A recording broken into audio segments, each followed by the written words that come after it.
I hate snails. Actually, that's putting it somewhat lightly. If there is one animal on Earth that I cannot stand or even fully describe my dislike of, it's snails and slugs. Nothing that slimy and pulsating should be able to exist anywhere on Earth that is not the deepest, darkest depths of the ocean. And with that in mind, the concept of a sea snail the size of Zora Magdaros or an adult Laoshan lung is terrifying to me. If I were the head of a hunting guild in the world of Monster Hunter, you can bet I'd be staying on land or loading up a fleet of ships with dragonators, cannons and ballista to hunt such a creature. But, unfortunately for me and my nightmares, such a creature exists in Monster Hunter. Introduced as a rare endemic life in Rise, the Monksnail could be found at the Frost Islands. And thank God you don't have to fight it, because this endemic life is an absolute unit. It's definitely the biggest invertebrate we've seen in the series so far. It makes even Shen Gao Ren look tiny. The Monksnail, apart from being horrifying, derives inspiration from a particular yokai from Japanese folklore, in this case the Umibōzu. So let's take a look and see where legend became reality in Monster Hunter Rise when it comes to the Monksnail. Umibōzu are fearsome yokai, and very few who ever encounter them survive. Picture the following scene with me, if you would. You have been aboard a ship all day. The sea is calm and the sailing good. You are not far from land at all as the sun sets, and you are about to go to bed, certain you will make your destination safe and sound. When it becomes night, though, the seas turn. Huge waves rise, and the winds are strong as though a storm had come from nowhere. You are sailing forward when suddenly a shape rises from the water, an enormous figure with pitch-black skin and a head that almost looks like that of a shaved monk, but with no facial features except for a pair of large, staring eyes. When you scream and plead, it only grows closer, and either smashes your hull in a single huge blow, or it requests a barrel from you, which it then uses to pour water over the deck and send you and all of your crewmates to the bottom of the sea, at which point it slips back into the depths, as though it had never been there in the first place. This is the story of the Umibōzu.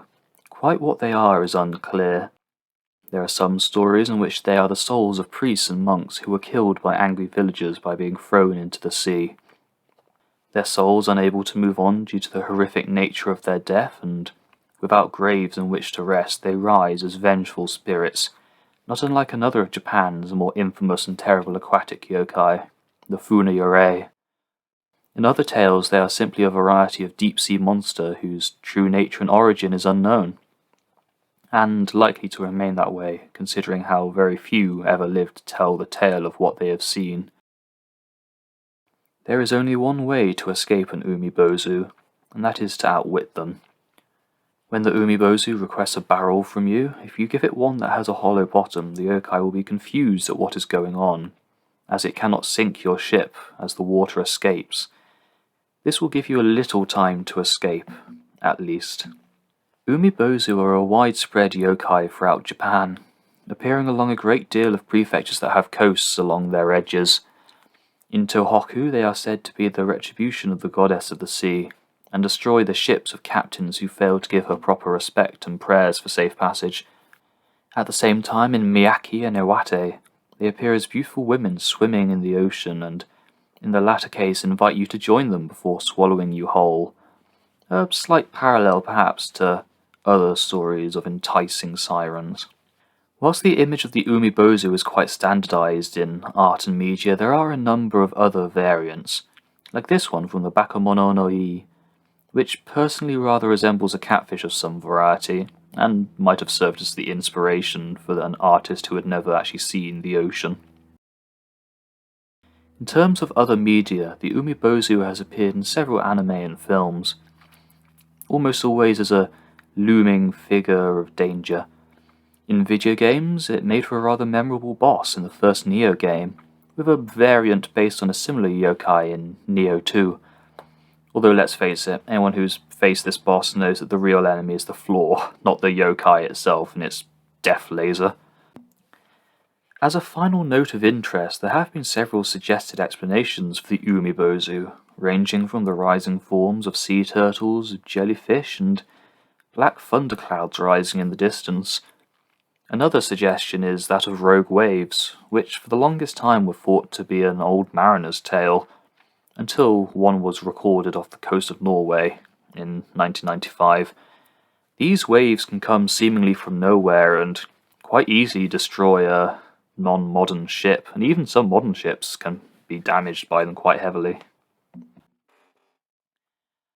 Being a variety of endemic life, we have no equipment or monster parts for reference when it comes to discovering the links between the Monksnail and the Umibōzu. This makes things a little tricky compared to the other monsters for this series, but thankfully the in-game model, behaviour and description of this BC provides us with plenty of information by itself. So let's take a look. One of the most obvious links is the name. Being called the Monksnail, this creature already references the Umibōzu.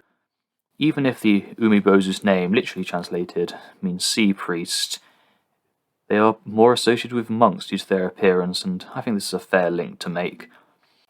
Another important similarity is the shape of the monksnail, which is atypical for most sea snails and far more akin to that of a limpet, which fits with how we only see the monksnail near the coast, which is where real-world limpets specialise.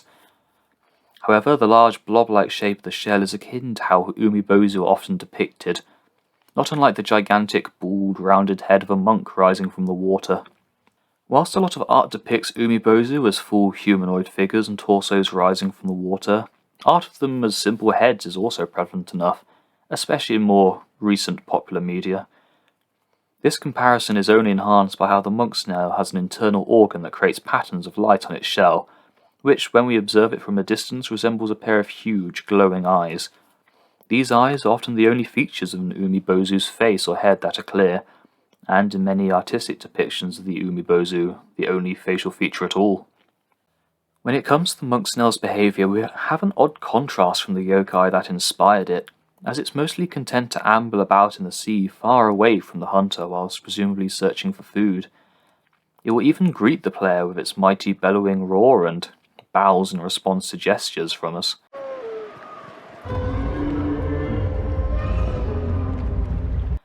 However, its description does note that the monksnail dislikes bright light, and comes out only at night. In-game this is explained through it hunting, but the Umibozu is a yokai generally encountered at night as well. As a final note, the last line of the monksnail's description mentions that the eyeball-like glow and colossal silhouette are the dread of every sailor in the region, which may seem at odds with how the monksnail acts and responds to us in-game. However, this is likely a nod towards the stories of the Umibozu as the destroyer of ships and drowner of sailors. Whether the sailors in the description have actual reason to fear the monksnail, or if it's simply a bad omen or damn intimidating with its size, we don't know.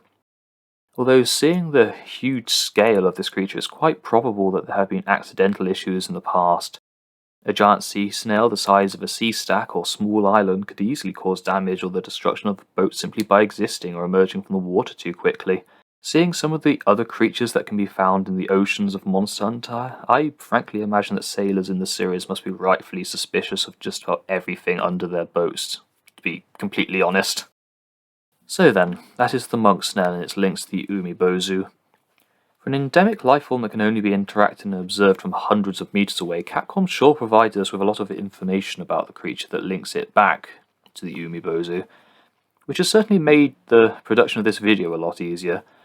Next time we'll be back to the regular monsters of Rise, although I might sprinkle the occasional endemic life here and there if I can find more links, and one or two have already proven promising so far, that much is for certain. I hope against hope that the monksnail will not feature in a future update in which it is a siege encounter, but if it does then I might have to re-release this video to update it with parts and equipment information. But still, I hope you've enjoyed this video. If so, please let me know in the comments, and I hope you will join me for the next.